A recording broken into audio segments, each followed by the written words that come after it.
16వ శాసనసభకి ఏకగ్రీవంగా ఎన్నికైన సభాపతి శ్రీ చింతకాయల అయ్యన్న పాత్రుడు గారికి హృదయపూర్వక నమస్కారాలు, మీకు శుభాకాంక్షలు.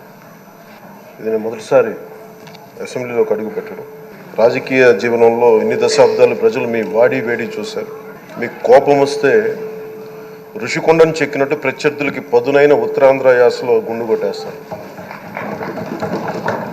ఒకటే బాధేస్తాం సార్, ఇకపైన మీకు తిట్టే అవకాశం లేకపోవడం. కానీ ఇక మీద సభలో ఎవరు తిడుతున్నా దాన్ని ఆఫ్ చేసే బాధ్యత మీ చేతిలోనే ఉంది. మీరే మైక్ ఆఫ్ చేయాలి. అంటే మా చిన్నప్పుడు నేను చూసేవాడు, ఒకసారి అల్లరి చేసే అబ్బాయిని క్లాస్ లీడర్ చేసేవాడు చిన్నప్పుడు మా స్కూల్లో. కానీ ఇన్నాళ్ళు ప్రజలు మీ వాడి వేడి పలుకులు, మీ ఘాటైన వాగ్దాటి చూశారు. ఈ రోజు నుంచి రాష్ట్ర ప్రజలు మీ హుందాతనం చూస్తారు.